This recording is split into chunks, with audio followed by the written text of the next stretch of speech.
brother needs to be off these streets and I can't find him. And that's bad for all of us. You're done. I could make phone calls. There's places they could pay kill. Arms is f***ing with our investment. I could solve every murder on the Southside. You say one more syllable. With only 2 episodes remaining, I think we all know we're going to be in for a crazy end to arguably one of the best power seasons we've seen in a while. At the center of the story is the relationship between Kanan and Raquel, which I'm expecting to take a turn, maybe not in episode 9, but certainly in episode 10, because Ronnie will find himself up against a couple of problems. With the rest of the Thomas family, Lou continues to be a liability, as he continues to run his mouth, which I think Rock, Marvin and Howard need to resolve soon as possible, because if he continues talking, then all of them could end up behind bars. Now, speaking of ending up in prison, I'm also expecting this storyline with Gerald, Marvin, and Detective Howard to pick up some speed as we head into the home stretch, and the question is, who will law enforcement get for the Baisley and South Jamaica houses? With Jukebox and Famous, their music careers are set to be at a crossroads, so we're also going to be looking at what's next for those two with music. So as usual, we are going to be running through a quick preview, running through all the exclusive images, any teasers and clips for all things Raising Kanan Season 3, Episode 9. Now the title for episode 9 is Home to Roost, and the synopsis reads, Ronnie and Kanan's feud with Rock intensifies as Marvin desperately searches for Lou. Famous and Jukebox find themselves at a turning point. Now first things first, what are Rock and Marvin and Howard going to do about Lou? We all know his drinking is a huge problem, but that's only half of it. He's out of control, he's a liability, and he won't talking about his sins committed in the past, and that puts them all at risk. But surprise surprise, we've got Lou at a bar, but he'll soon be grabbed by 2 police officers and taken to what looks like an abandoned house. Now it does seem like these officers are deployed by Howard, or at least doing him a favor, and while he is here with Lou before Marvin and Rock gets here, Lou says that he can solve every murder on the South Side, which is crazy. Not only would that put the siblings behind bars, it would also give Howard a one-way ticket to prison as well, and so rightfully so, he tells Lou that if he breathes one more word, then he's gone. At some point we're also going to see Marvin and Rock scroll through, which is where Lou's tone changes. It seems like he's given up on life, but not to the point where he's ready to go, and so he tells Marvin, don't let her kill me. Now this is where I think there's going to be a difference in opinions. We know what Rock is capable of and what she'll do to protect herself. Is she capable of killing her younger brother though? I think if push comes to shove and Lou's threatening to bring down the entire house of cards, then yeah, I can see Rock doing what needs to be done to protect herself. However, there is no way Marvin gives up on Lou. I honestly don't think it's in Marvin's nature, and in the end, I don't think they'll kill Lou either. I think he needs to go to a rehab center far away from the life and chaos in Queens, where he can just be on his own for a while. But having said that, I know this will divide a few opinions. Some of you may think Lou has to go, and others will probably hope he sticks around for a little longer. I'm personally in the camp where I hope he gets a redemption arc, so let me know how you see this story arc ending in episodes 9 and 10. Now when it comes to business, we all know Rock doesn't fuck around. In comparison to Unique, who was slow to get the Chinese operation up and running, Rock was very quick to put her chess pieces in place. She made Quan aware that she wasn't just thinking about one shop, that was too small time for her, she was thinking about 20. We then saw Marvin solve the issue of transportation, along with Rock dealing with their competition, which served 2 purposes. Quan told her that she needed to deal with the competition, and she also wanted to dead her son's business and bring them closer.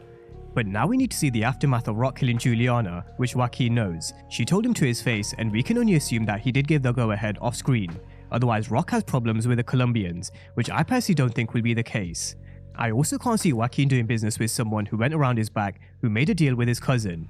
So I think this will be a power move from Joaquin, to maybe tell him that Juliana is out the picture, and that his business with the Colombians is now dead. In essence, a show of force and a power move, which won't go down well with Ronnie. He's the kind of guy that likes things his way, and if he doesn't get his way, he'll try and use tactics of fear and intimidation, which won't work with Joaquin and the Colombians.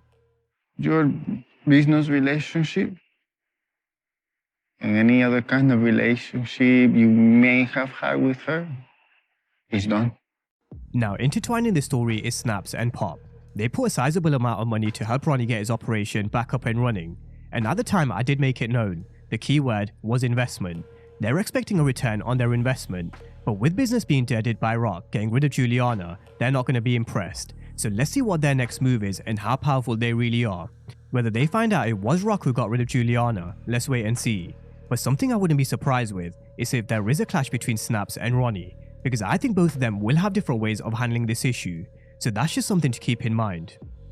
Now on Rock's move with Juliana, we're also going to see her coming face to face with Kanan, where she tells him that he's done, out of business, but that's not all. That's not what I heard. I heard it was you that took out Nate. So this was an exclusive clip that was released on social media, which does tell us that Ronnie is beginning to poison Kanan's mind. It seems like he's told him Rock was the one who was behind Unique's disappearance, which is very similar to what the older Kanan did with the young Tariq. Now, as I mentioned at the very beginning of this breakdown, Kanan is at the center of this tug of war, and I do believe he will hold the key of who wins this war, which I believe will eventually be Rock, with the help of Kanan. So let's see what else is said in this conversation, how Ronnie's poisoning Kanan's mind, and also how they set up things for episode 10. Now over to the situation with law enforcement.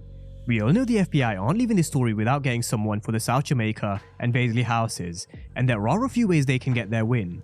Gerald has been forced to work as an informant, where we see him and Marvin on a park bench, and the spotlight will also be on Detective Howard thanks to Captain Burke.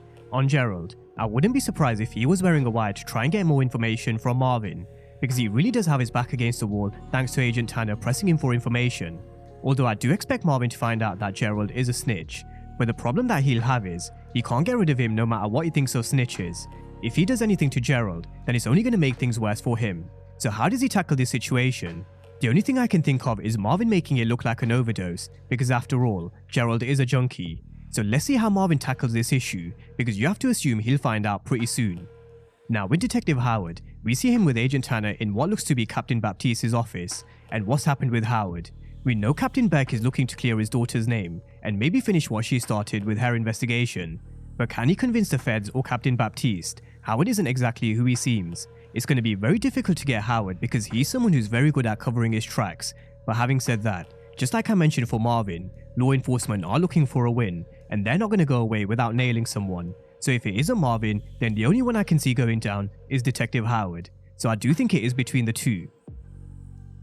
With Duke, the synopsis teases that Her and Famous will both find themselves at a bit of a crossroad when it comes to their music careers.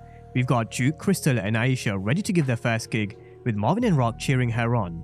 And I have no doubt that Duke will smash this out the park. I know we've seen her nervous before when it comes to performances in seasons 1 and also in 303, but she's the lead group and I think she's going to own it. However, the problem is, we all know it's not going to end well, it's just how does it happen? Who and why will be involved when Duke's music career is ripped away from her? Will it be Crystal? Will she get pressured into joining the military considering she's made a commitment?